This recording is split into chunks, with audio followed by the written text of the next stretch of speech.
তোর পরীক্ষা। এখন বাড়িতে এসে কি দরকার ছিল বলতো? মন করে পরীক্ষাটা দিয়ে আসতি। তুমি চুপ করো, শরীর খারাপ, আমি বাড়ি আসবো না। আরে মা, ঠিক আছে। সে তো দেখতেই পাচ্ছ টুকু ঠিক আছে, ঠিক মতো খাওয়া দাওয়া করবে না, কিছু না, শুধু কাজ আর কাজ। কি রে মা, কোন আসলি? এই দেখো আব্বা, কিছুক্ষণ আগে ভালো আছো আব্বা? হ্যাঁ মা ভালো। পড়াশোনা ঠিকঠাক চলছে তো? হ্যাঁ আব্বা, 1 মাস পরে পরীক্ষার পর গ্রামে চলে আসবো। আরে মা, তোমাদেরকে রেখে আমার ওখানে থাকতে ভালো লাগে না।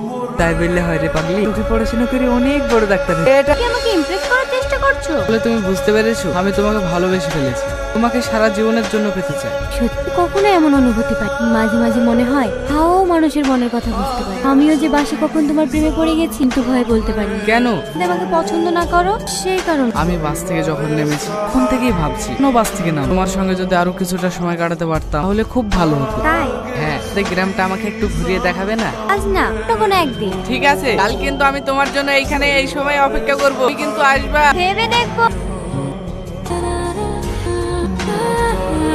আমি জানতাম তুমি আসবে, যদি না আসতাম? তোমার ওই হাসি আমাকে বলে দিয়ে তুমি আসবে। ঠিক আছে জ্যোতিষী বাবা, আপনি অনেক কিছুই জানেন, চলো। তোমার খারাপ হওয়ার সময় পেলো একটা ভ্যান আসছে, তুমি কখনো ভ্যানে চড়েছো? না।